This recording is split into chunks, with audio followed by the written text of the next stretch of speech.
하나님을 믿는 우리들은 과연 하나님이 우리에게 무엇을 주기를 원하시는가 하는 문제에 관하여 생각해 볼 필요가 있을 것 같습니다.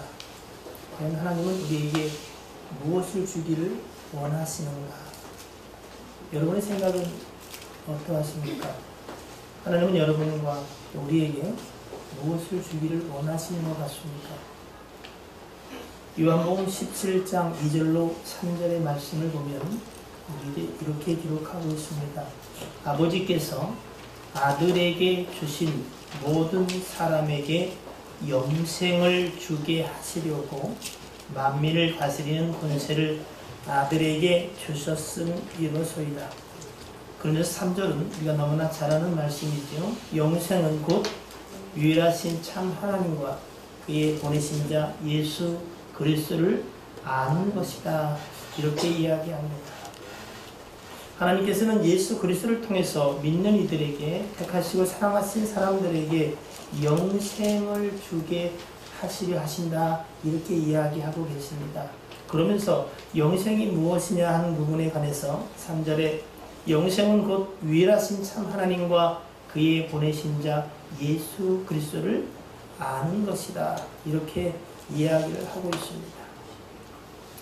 영생이라는 단어를 들으면 우리는 어떤 생각이 났습니까? 영원히 사는 것, 오래 사는 것, 또는 죽지 않고 사는 것, 이런 생각들을 하기가 쉽습니다. 그런데 3절을 보면 좀 다른 생각을 해야 될 것 같은 느낌이 들지 않습니까? 영생은 곧 유일하신 참 하나님과 그의 보내신 자 예수 그리스도를 아는 것이다. 영생이 다만 시간적인 개념, 죽지 않고 영원히 사는 것에 관한 것이 아니다는 이야기를 우리에게 들려주시는 것 같습니다. 얼마 전에도 말씀을 함께 나눴습니다만 시간이라고 하는 것은 절대적인 시간, 1시간이 60분 그리고 하루가 24시간 그렇게 정해진 절대적인 시간의 개념이라고 사람들은 생각하지만 사실은 그렇지 않습니다.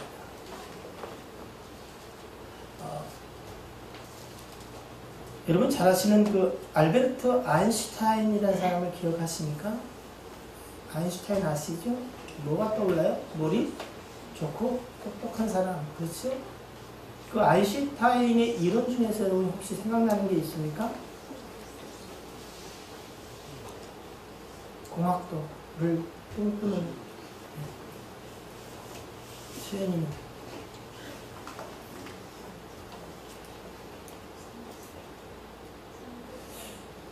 네? 네, 상대성 이론 들어보셨죠? 네. 시간은 상대적입니다. 물론 여러분 1시간이 하루 같게 느껴지기도 하고 하루가 1시간처럼 그런 상대성의 의미보다는 시간은 여러분 움직이지 않는 물체가 느끼는 시간하고 그리고 움직이는 것이 느끼는 시간이 다르다는 거예요. 그러니까 빨리 움직일수록 시간이 더디 간다는 겁니다. 그래서 지구도 있고 여러 별들이 있는데 같은 시간을 쫓아 움직이는 게 아니라는 거예요. 그래서 행성이 어떤 형태로 어떻게 얼마의 속도로 움직이에 따라서 시간이 지구에서 1시간이 다른 별에서도 1시간인 것은 아니다는 겁니다. 그래서 그 아인슈타인이 상대성 이론을 통해서 그것을 이야기했는데 요즘 그 광고에 나오는 것 같아요. 근데 빨리 지나가서 여러분 잘 못 보셨을 거예요. 혹시 이렇게 쉴지 앉아가지고 상태 안 좋은 이렇게 뭔가를 중얼거리는 광고 들어보셨어요? 보셨어요? 보셨어요? 누구 얘기죠? 스티븐 호킹의 이야기. 거기서 시간은 상대적이라는 이야기를 하고 있어요. 그래서 지난번에는 중력, 잡아당기는 힘에 따라서 이 중력이 시간도 쉬어요. 공간도 쉽니다. 이게 좀 어렵다 그래야 이게 강사님도 시간 얘기를 무슨 얘기 저도 잘 모르겠어요. 근데 여러분 아무튼 시간의 개념이 우리 모두에도 각각 달라요. 지구라고 해서 똑같은 한 시간이 아니라 조금씩 다른데, 지구에서 느끼는 게. 근데 미미한 차이가 느껴지지 않는데, 다른 별의 중력이 차이 있는 데서는 시간이 다르게 느껴진다는 거예요. 그런데 이 시간이요, 각각 다른 시간을 별들이 지니고 있지만 시간이 흐르는 방향은 같다는 거예요. 그래서 언젠가 이 시간이 끝날 때가 있지 않겠느냐라고 학자들도 이야기합니다. 그 설정이 아마도 성경에서 가르치는 말씀대로라면은 주께서 다시 오실 때에 동일한 말씀으로 그 모든 천체를 체질이 불사르고 떠나가게 하실 그 시간인 것 같아요.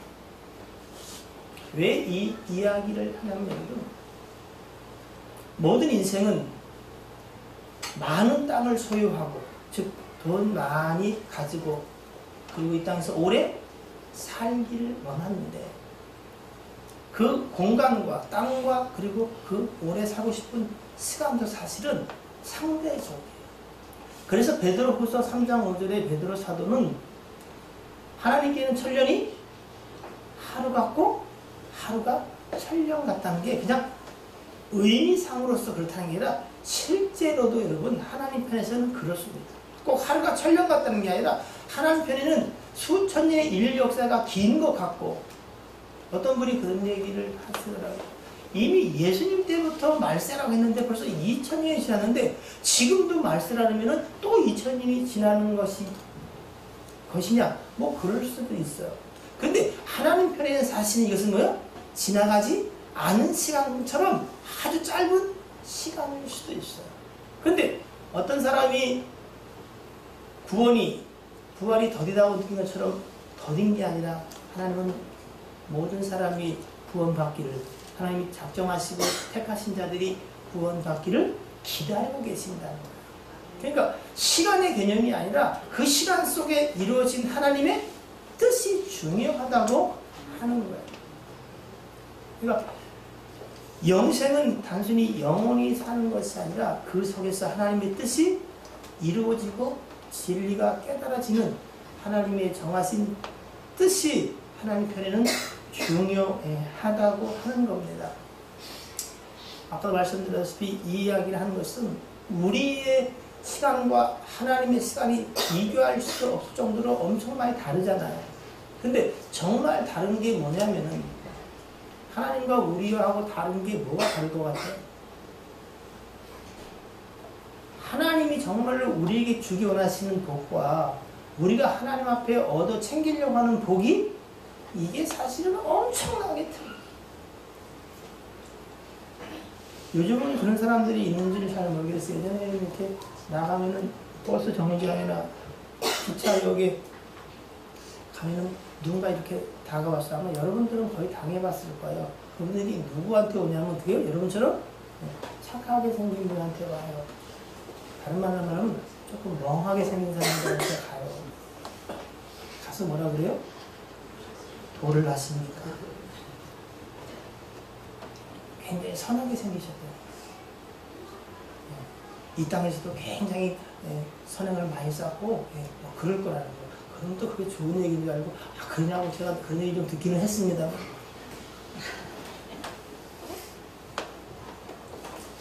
그 도가 그들은 잘못 사용하지만 인류 역사는요, 사실은 그 도가 무엇인가를 알려고 탐닉한 사람이 굉장히 많았어요. 그래서 공자며 석가며 사실 이런 철학자들 다 그 도에 관해서 관심이 있었어요.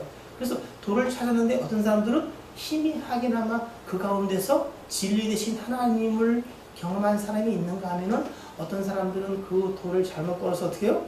사단을 만난 사람도 있는 것 같아요. 그 도는 사실은 진리에 관한 것 같습니다. 하루는 공자의 제자가 공자에게 와서 물었습니다. 선생님은 참 무식하고 박식하고 모르는 게 없으신 것 같은데 선생님은 도를 깨달으셨습니까? 공자의 대답이 뭐였다고요? 이 사람아, 내가 진짜 도를 깨달았다면 오늘 죽어도 여한이 없네. 유사한 이야기, 같은 이야기라 할 수는 없지만 너희가 진리를 알면 진리가 너희를 자유케 하리라. 죽고 사는 문제가 더 이상 중요하지. 잘 먹고 살고 잘 그렇지 못한 것이 의미가 없다는 사실이 이 도 진리 가운데서 깨달아지는 것 같아요. 근데 우리는 여전히 하나님의 진리에 관한 것이 아니라 내가 생각하는 진리에 묶여서 살아가기 때문에 여전히 자유함을 얻지 못하는 것이 맞을 겁니다. 오늘은 제목을 사랑 그 두 번째 이야기 이렇게 거창하게 해봤는데 이야기를 너무 늘어뜨리면은 굉장히 이해도 힘들 것 같고 제가 그래서 사실은 나눠드리려다가 너무 집중이 또 종이에만 될 것 같아서 그냥 나눠드리는 걸 포기하고 사랑의 방정식이라는 제목으로 9단계에 관해서 여러분에게 이야기를 좀 드릴 텐데 모르는 건 하나도 없어요. 그러나 아는 것으로 치부할 것이 아니라 그 가운데 깨닫게 하시는 성령님을 의지하고 다시 한번 하나님의 지혜를 얻게 되기를 주의 이름으로 축복합니다. 사랑만큼 많이 회자되는 말도 없어요. 세상에서도 사랑이란 단어를 빼고 노래, 가사, 시도 무엇도 할 수가 없어요. 돈이 문제인 것 같지만 또 그 속에서는 사랑이 결국 어떻게 해요? 무슨 사랑? 자기만을 사랑하는 사랑, 그리고 자기의 또 사랑하는 것을 얻고자 하는 것들. 아무튼 그 사랑이 세상에 있어도 굉장히 중요한 용어인데 성경에도 여러분 그렇습니다. 그런데 하나님이 우리에게 주기 원하시는 그 영생, 그 가운데 하나님을 알아가는 진리, 그리고 그것을 성경은 다른 말로 표현하면 사랑이다라고 말해요. 영생은 사실 하나님을 아는 것, 그리고 사랑이신 하나님을 아는 것, 이렇게 틀린 말은 아닐 거예요. 근데 하나님이 우리에게 주기 원하시는 것과 우리가 하나님 앞에 요구하여 받기 원하는 것과 너무나 큰 차이가 있는 것처럼 이 사랑에 관한 우리의 인식 그리고 아는 것과 하나님이 말씀을 통해서 하나님이 말씀한 사랑의 개념이 사실은 너무나 많이 틀립니다. 지난주에 말씀드린 고린도전서 13장 내 몸을 불사르게 내어주고 그리고 자기의 모든 것으로 구제한다. 이 정도면 대단한 사랑 아니겠어요? 여러분은 솔직하게 여러분 돈 10원이라도 손해보는 게 여러분 가운데는 어떻게 느껴져요? 그렇게 못하지요? 저런 걸 뺏어왔지 내 걸 왜 주냐? 근데 모든 걸 불사르게 내 모든 것을 내어준다고 해도 뭐요? 그것에 우리는 관심이 있는지 모르지만 하나님은 뭐에 관심이 있다고요? 사랑이 없으면 아무것도 아니다라고 말해요. 근데 우리는 그 사랑에 대해서 사실은 별로 큰 관심이 없어요. 여전히 우리가 하는 사랑은 누가복음 6장 23절 이하에 있는 나를 사랑해주는 사람, 나를 선대하는 사람, 뭔가 내게 유익이 될 만한 사람을 향해서 자기를 사랑한다고 말해요. 그게 틀린 말은 아니에요. 왜? 죄인들의 사랑에는 그것이 적용이 되니까. 자, 9단계를 시작하겠습니다, 여러분. 사랑. 오늘 성경이 말하는 사랑은 여러분이 잘 아는 것처럼 요한일서 4장 7절부터의 말씀을 읽어드리면 사랑하는 자들아 우리가 서로 사랑하자. 사랑은 누구한테요?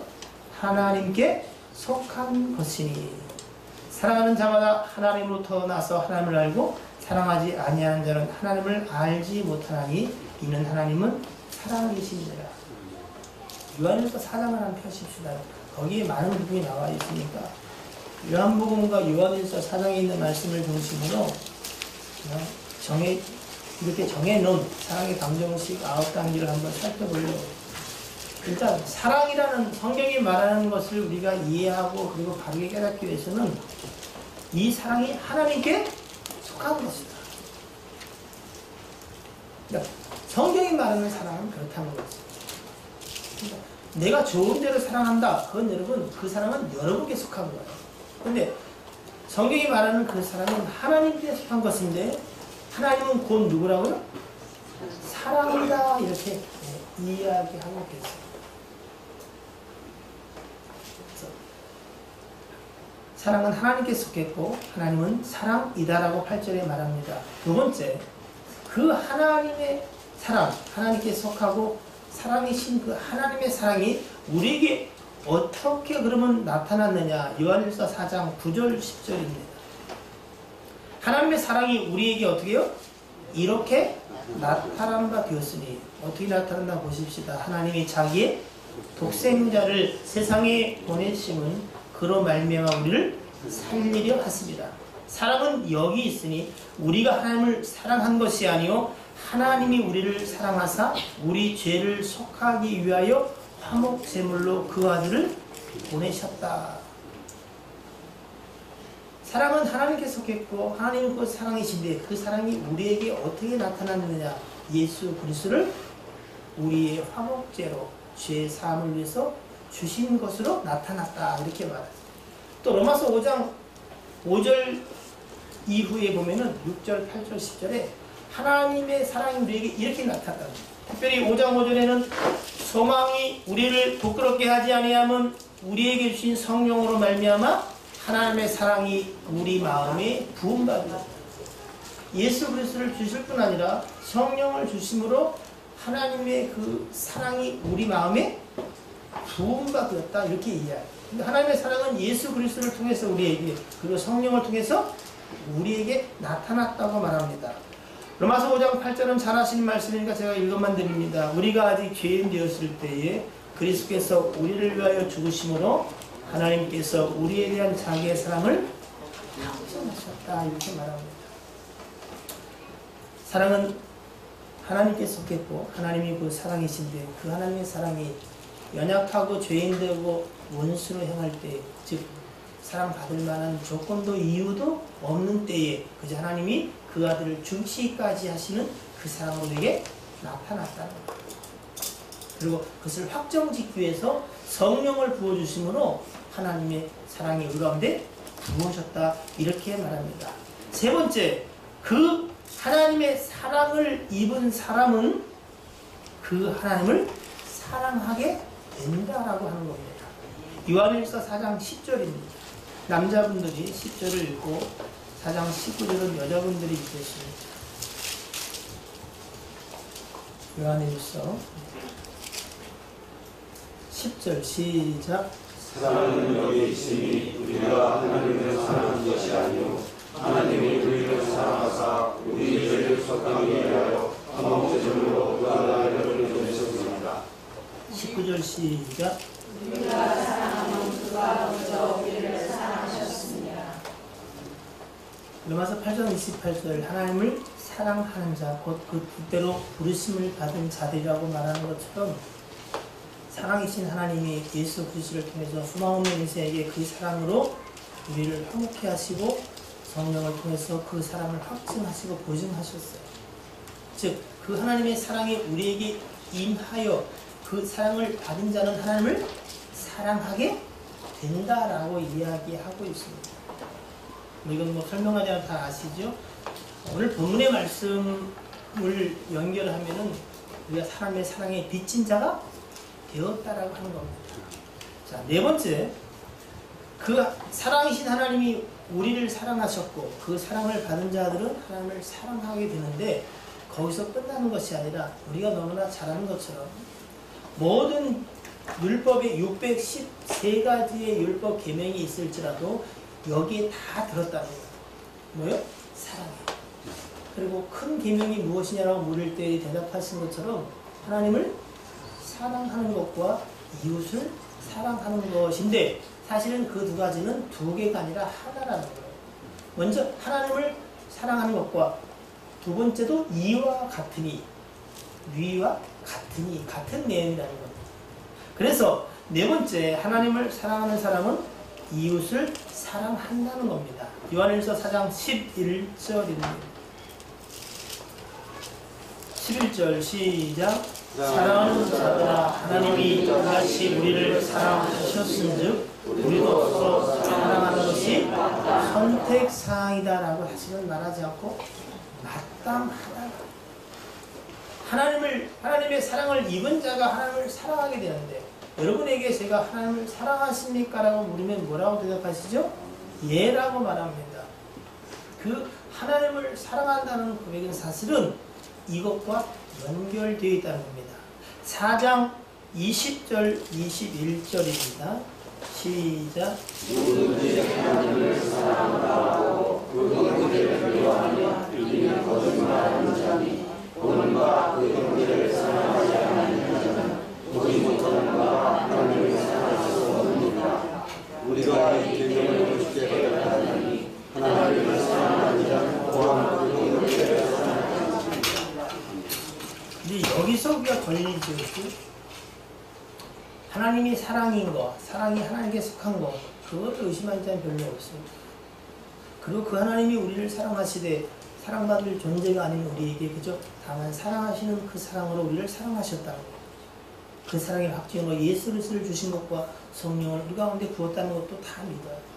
그래서 우리도 하나님을 사랑하게 되었다는 것까지도 좋아요. 근데 하나님을 사랑하는 자는 형제를 사랑한 것이 마땅하다는 얘기는 동의하십니까? 침묵할 수밖에 없는 것은 이걸 우리는 항상 분리시켜서 하나님이 나를 사랑한 것처럼 내가 하나님을 사랑해. 너가 나를 사랑하면 나도 그때 사랑할 거야 라고 말하지만 사실은 성경은 그렇게 이야기하지를 않고요. 내가 너희를 사랑한 것처럼 너희도 서로 사랑하라. 그 사랑받은 자는 형제를 사랑한 것이 사실은 마땅하다. 평생에 고민할 문제는 사실은 이건데 그러나 여기서 해답을 찾을 수는 없어요. 그래서 우리는 이 문제에 봉착할 때는 사실은 어디로 가냐면 처음으로 가요. 지금 내가 이야기하는 그 사랑이 어디서 왔고 누구에게 속한 것이며 어떤 것인지. 아, 이 사랑은 하나님께 속한 것이다. 그러니까 우리가 그걸 사랑하려면 다시 하나님께 속한 그 사랑으로 돌아가야 되겠지. 그리고 그분이 우리를 사랑하셨다. 그래서 1만 달란트 탕감받은 비유 얘기를 자주 쓸 수밖에 없는 것은 여전히 저와 여러분 속에 나는 그렇게까지 나쁜 놈은 아니다라는 생각이 여전히 갖고 있는 한도 내에서는 다시는 1만 달란트 탕감받은 것에 대한 고백을 하기가 쉽지 않습니다. 근데 1만 달란트 탕감받은 자는 사실은 그만한 빚을 졌다고 되어 있고 갚을 길이 도무지 없다라고 생각해요. 근데 임금이 불쌍히 여기서 그냥 용서해 준 거예요. 그러니까 뭐요? 내가 사랑받을 조건과 이유를 쫓아가 아니라 내가 사랑받을 뭔가를 가지고 있어가 아니라 그냥 그 사랑으로 부음바 된 것처럼 그 사랑이 1만 달란트 탕감을 나타난 바가 되는 거예요. 그래서 우리는 사랑의 빚진 자가 되는 거예요.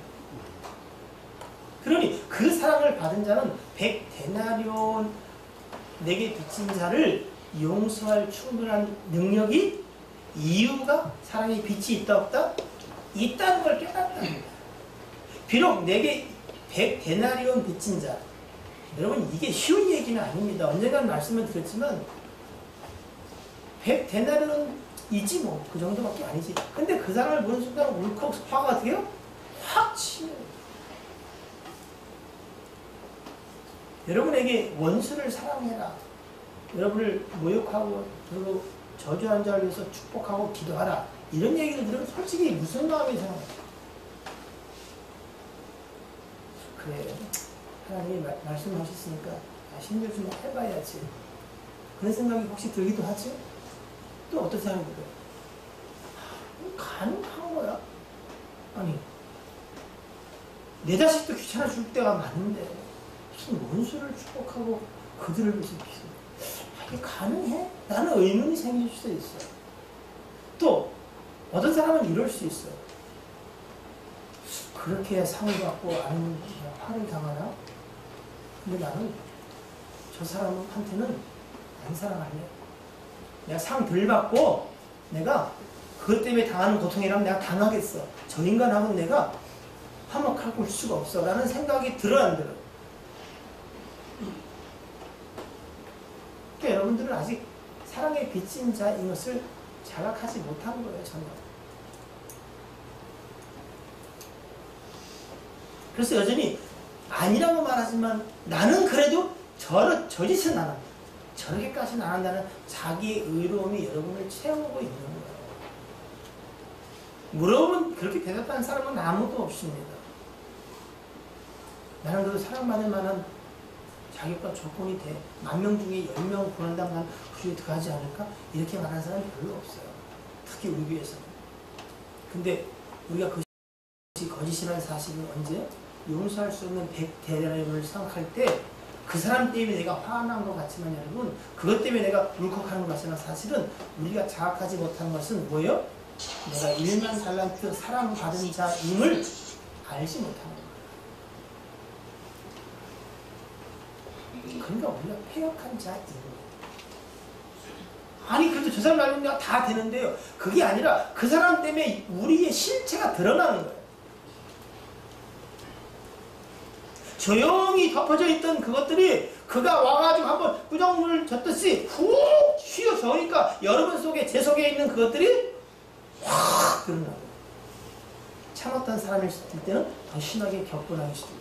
상대방은 내가 그 정도 잘못을 한 것도 아니고 왜 저러는 거 미친 사람처럼 보이는 이유가 그렇습니다.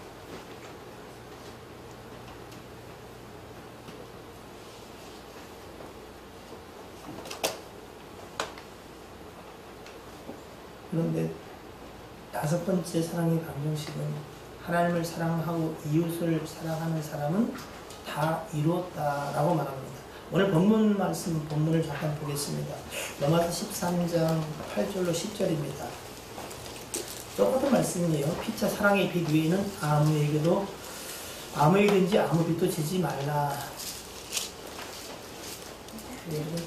특히 돈빛을 지지 않게 되기를 축복합니다. 돈빛이 참 힘들어요.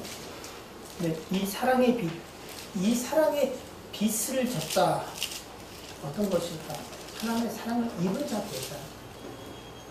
처음에는 예수 믿고 하나님의 사랑과 하나님께 그 사랑의 빛을 줬다고 생각하는데 그냥 50데나리온, 500데나리온 적당히 예배하고 그냥 크게 경제적 압박 없으면 11조도 좀 하고 뭐 이렇게 하는 것으로 생각하다가 언젠가는 정말 1만 달란트 죽도록 충성할 이유를 발견하게 되는 데까지 이룰 수 있겠죠. 그 사랑의 빛을 가지고 있는 우리는 남을 사랑하는 자는 율법을 다 이루었다. 사실은 하나님이 이 이웃, 남 사랑하는 것에 대해서 오늘 3번 똑같은 얘기를 하는 거야. 자, 왜 남을 사랑하는 자는 율법을 다 이뤘다고 말하는가? 간음하지 말라, 살인하지 말라, 도둑질하지 말라, 탐내지 말라 한 것과 그의 다른 계명. 이스라엘 사람들은 최소한 613가지 계명이 있었고 그것을 세분해서 10,000개를 만들어 놨어요. 그 모든 계명이 있을지라도 내 이웃을 내 자신과 같이 사랑하라 하신 그 말씀 가운데 다 들었느니라. 그러니까 이게 우리의 유일한 계명이다 이렇게 말하는 거예요. 그러면서 10절에 사랑은 뭐예요? 이웃에게 악을 행하지 아니한다. 그러므로 사랑이 율법의 완성인 것이다. 이렇게 이야기합니다.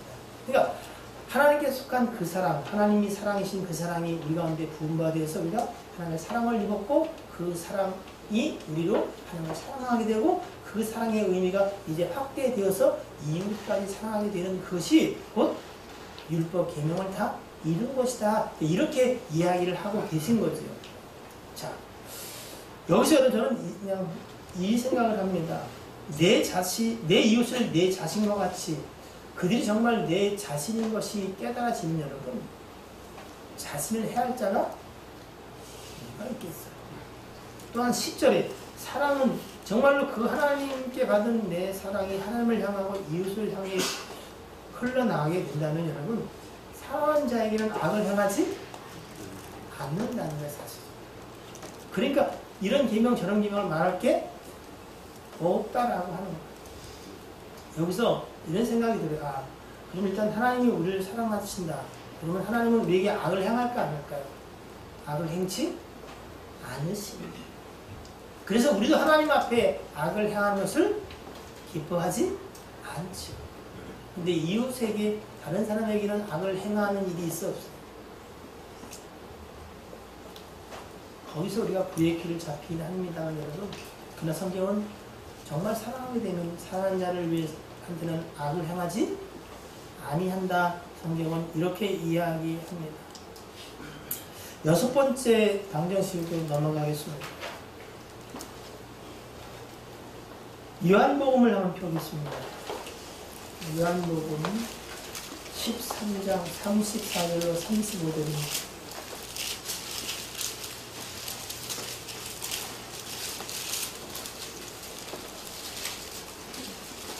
요한복음 13장 34절 35절 그대로 같이 보겠습니다. 시작. 새 계명을 너희에게 주노니 서로 사랑하라. 내가 너희를 사랑한 것 같이 너희도 서로 사랑하라. 너희가 서로 사랑하면 이로써 모든 사람이 너희가 내 제자인 줄 알리라. 우리가 참 잘 안 되고 버거운 이거, 우리가 서로 사랑할 때 세상도 우리가 하나님의 자녀인 것, 하나님께 속한 것, 그것을 알게 된다는 것. 우리가 서로 사랑하는 일들을 통해서 사람들이 우리가 예수 그리스도의 제자, 하나님의 사랑인 것을 그들도 봅니까? 이런 얘기는 혹시 안 듣습니까? 그냥 너처럼 될까봐 예수 안 믿는 거예요.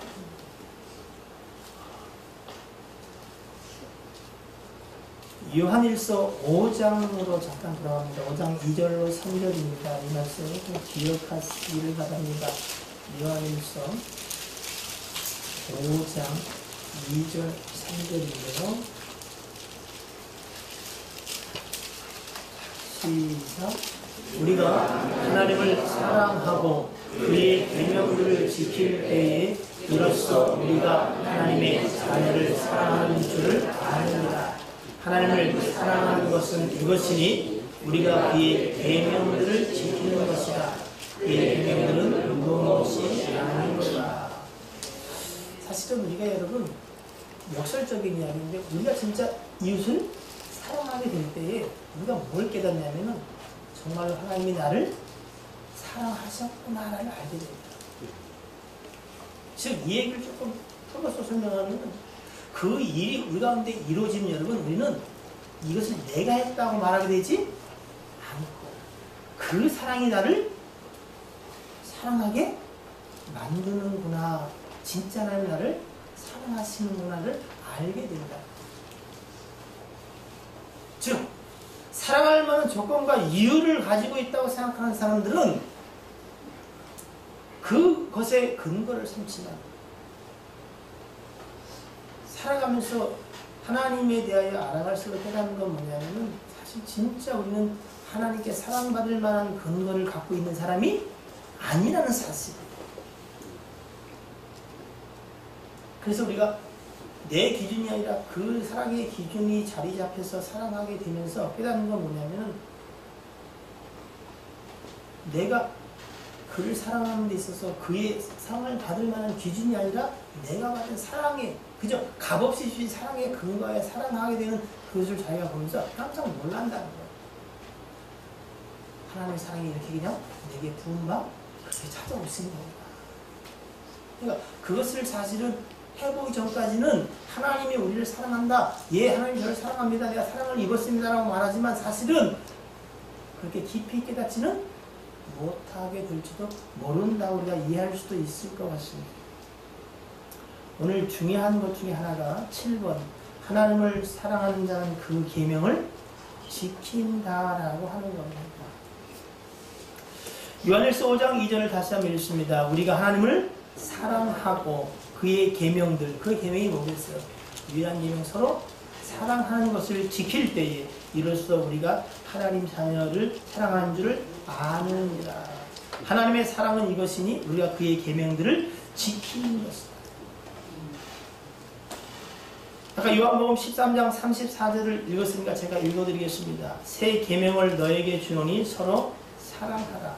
내가 너희를 사랑한 것 같이 너희도 서로 사랑하라. 너희가 서로 사랑하면 이로써 모든 사람이 너희가 내 제자인 줄 알리라. 하나님을 사랑하는 자가 그의 계명을 지킨다고 성경은 그렇게 이야기하고 있습니다. 그럼 우리는 하나님을 사랑하는 사람들인가요? 어떻게 생각하세요?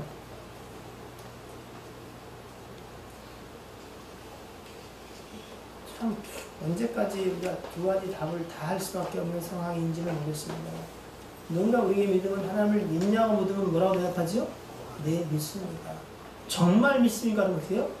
안 믿습니다. 가로 열고 믿기를 소원하나 가로다. 하나님을 사랑하십니까? 사랑합니다. 얼마만큼 사랑하십니까? 죽을 만큼 사랑합니다. 그럼 그의 계명을 지킵니까? 안 지킵니다. 그럼 하나님을 사랑하게 맞습니까? 그러고 보니 또 안 사랑한 것 같기도 하네요.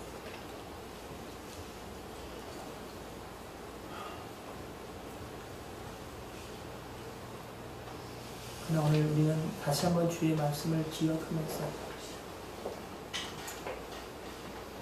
하나님을 사랑하는 자는 그의 계명을 지킵니다. 하나님을 사랑하는데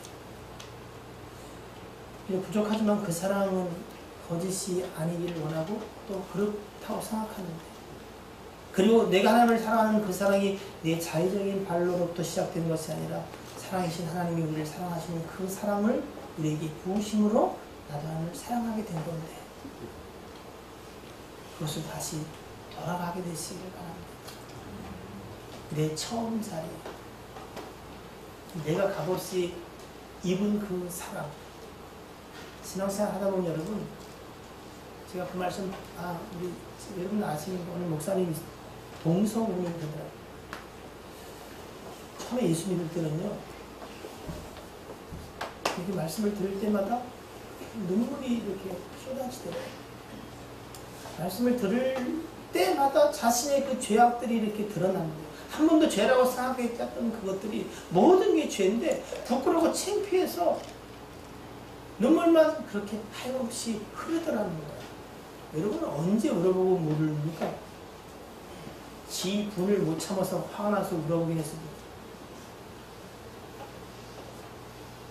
그렇게 은혜가 자기에게 다가오면서 기도해야 된다는 그런 마음이 들어서 기도를 시작하면은 다른 기도는 들을 수 있는 게 아예 없고 입술을 통해서 나오는 건 뭐요? 하나님 감사합니다. 고맙습니다. 감사합니다. 나 같은 자를 사랑해 주시고 나 같은 자를 위해서 죽으시고 나를 구원해 주시고 감히 아바 아버지라고 부를 수 있게 하신 거 감사합니다. 그걸로 수개월을 그렇게 그냥 울며 그렇게만 기도했다는 거야.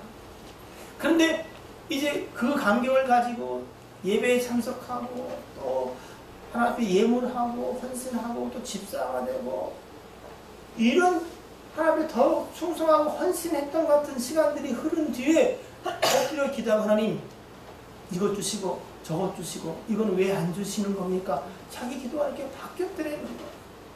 내가 왜 이렇게 기도가 바뀌었을까 생각하니까 이제는 자기가 뭐요? 하나님 앞에 뭔가 구해도 될 것 같은 떳떳함이 생기고 내가 이렇게 했으니 뭔가 보상을 받아야 될 것 같은 생각 속에 자기가 있더라는 거야.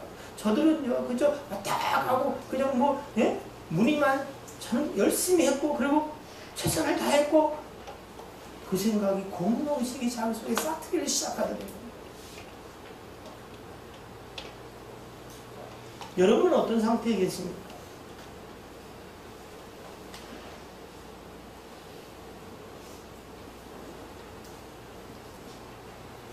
처음 자리로 다시 한번 날마다 돌아가는 일이 필요합니다. 아멘.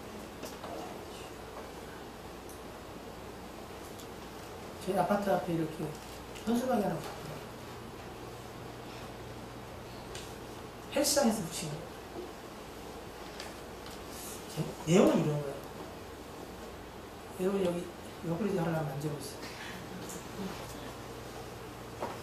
옆구리 하나 만져봐요. 그걸 없는 척하고 이렇게 손을 잡아요. 이게 익숙해 안 익숙해? 익숙한 것에 여러분 그것 때문에 착각하지 말라는 거예요.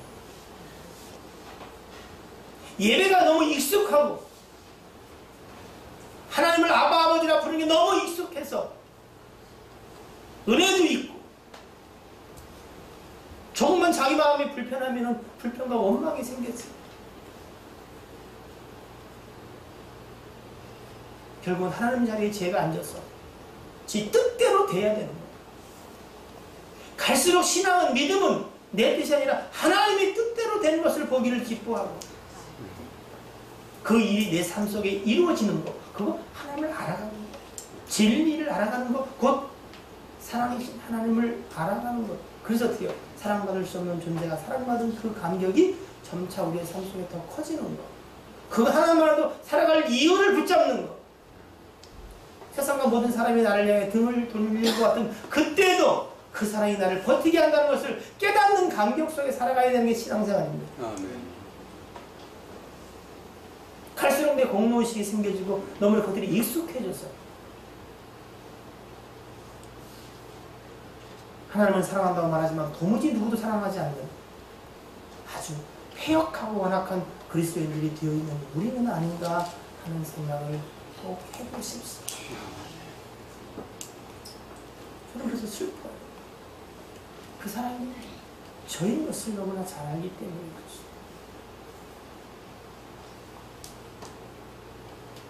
여러분은 조금 나았기를 주님으로 축복합니다.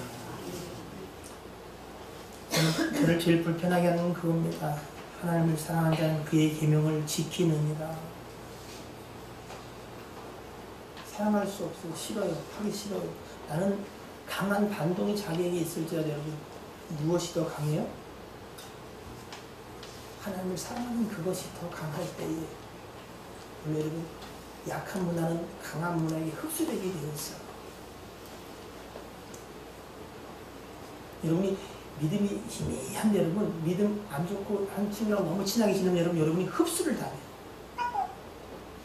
그리고 당분간 여러분 처음 믿음 신앙할 때는 여러분 그 믿는 사람들하고 이렇게 어울리는 게 좋아요. 응? 그래도 주당직에 나가서 보고 여러분 아직 복음이라 거기서 시오시오 하다 어떻게 해요? 좋은 게 전부다고 잡혀 넣어요.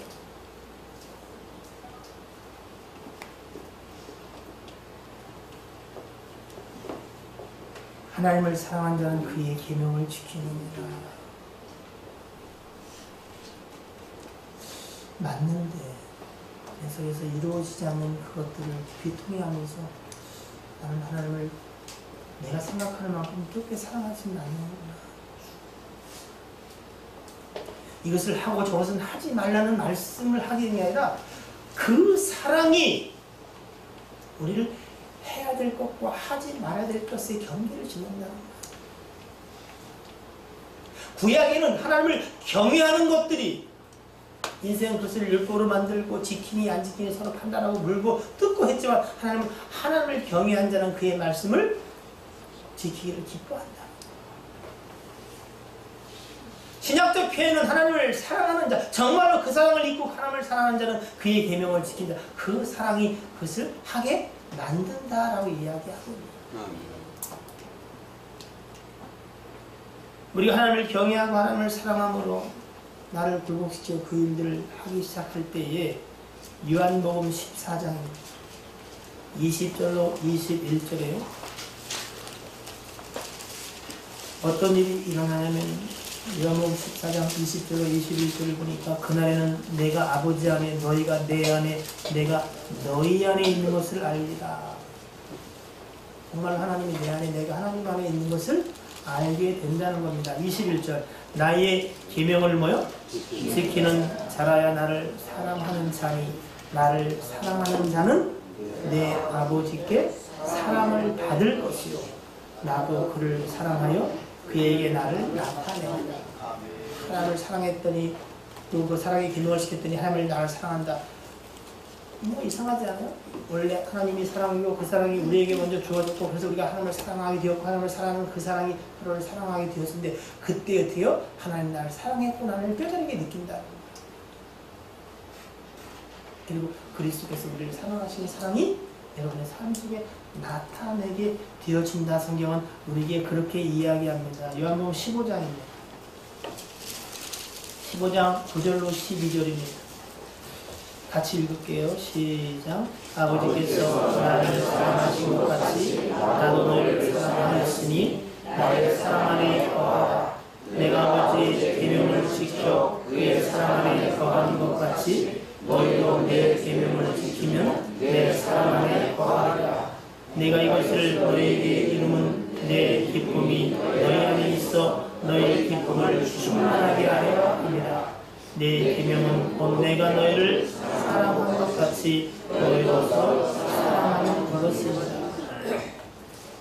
사랑하고 싶지도 않는, 사랑하지 않는 사람을 사랑한다는 게 너무 힘들지만 언젠간 하나님의 사랑이 우리 가운데 녹아져서 우리가 사랑하게 되면 나를 사랑해주는 사람, 나를 선대하는 사람, 내게 뭔가 유익을 줄 만한 사람을 서로 사랑하는 때 느끼는 기쁨보다 이때 뭐요? 그 기쁨이 충만한 빌보서에 있는 것처럼 신령한 기쁨을 맛보게 된다. 성경은 이렇게 이야기합니다. 우리는 여전히 세상적이고 자기중심적인 기쁨에 사실은 그것에 익숙하고 그것에만 기를 들여져 있지만 우리가 그 사랑의 의미를 조금씩 알아가게 되면 그것에 대한 기쁨이 우리를 충만케 한다. 오히려 지금 여러분이 사랑해야 됨에도 불구하고 사랑하지 못하는 일들 때문에 괴로운 고통도 사라지고 그 가운데에 신령한 기쁨이 일어난다고 성경은 그렇게 말합니다. 9번째, 바로 그것이 이루어지면 마지막 날에 우리가 담대함을 얻게 된다. 성경은 그렇게 말합니다. 요한일서 4장 17절로 18절 말씀입니다.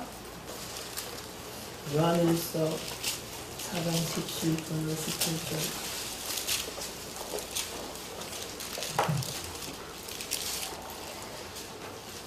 시작. 이로써 사랑이 우리에게 온전히 이루어짐으로써 우리로 심판하여 담대함을 가지게 하려 하느니 주께서 그러하신 것 같이 우리로 이 세상에서 그러하니라. 사랑에 두려움이 없고 온전한 사랑이 두려움을 내쫓나니 두려움에는 무엇이 있으나 두려워하는 자는 그 사랑 안에 온전히 이르지 못하느니라. 세상 사람들은 죽음을 두려워하죠. 그 앞에 서는 것을. 그러나 우리 예수 믿는 사람들은 주의 은혜로 그 사망의 권세를 이기신 은혜를 입었어요. 그래서 좀 힘들면 그냥 죽고 싶어 하지요. 근데 여러분, 죽음이 임박한 모든 사람들은 사실 죽음을 두려워합니다. 근데 그 사망 앞에 섰을 때도 우리에게 담대함을 주게 하는 건 뭐예요? 바로 이 사랑이다. 사랑이 우리에게 온전히 이루어진 것은 우리로 심판날에 담대함을 가지게 합니다. 이 문제에 관해서 여러분 다시 한번 고민하고 그리고 그 사랑으로 돌아가서 내가 입은 사랑에 관해서 다시 시작해 보시길 바랍니다. 일만 달란트가 정말로 탕감받은 것이 믿어지고 그게 온전히 내 안에서 이루어지고 아버지가 내 안에 내가 아버지 안에 이루어진다면 100데나리온 빚진 자를 용서하게 되어 질 것이고 그리고 그때의 여러분 속에서 충분한 기쁨이 솟아날 것입니다. 예수 그리스도께서 여러분을 사랑하시는 그 사랑이 삶에 나타난 것을 목도하게 될 것입니다. 우리가 이 땅 가운데 어찌 가난하게 살든 부하게 살든 그 마지막 날의 소망을 가지고 그 앞에 담대히 서게 될 그 능력을 갖게 된다고 하는 사실입니다. 그 사랑에 고민하고 주목하게 되기를 주 이름으로 축복합니다. 기도하겠습니다.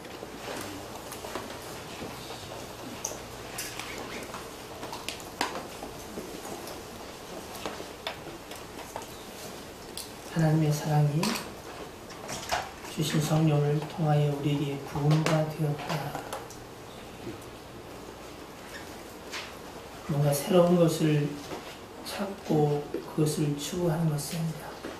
이미 우리 안에 이루어진 것에 관하여 다시 한번 말씀 가운데서 하나님께 구함으로 깨달아내며 믿어지게 하시고 그것이 삶에 녹아들 수 있기를 원합니다. 아멘. 내가 용서받았는데 내가 하나님을 아버지라고 부르는 그 권세와 영광을 받았는데 그 사랑이 용서하지 못할 사랑은 무엇이며 손을 풀지 못할 것은 또한 무엇이겠습니까? 허망한 인생들의 기준과 가치들을 다시 한번 주의 말씀 속에서 사랑이신 하나님 안에서 세워갈 수 있도록 도와주시기를 간절히 빌고 소원합니다. 아멘. 예수 그리스도의 이름으로 기도하옵나이다. 아멘. 아멘.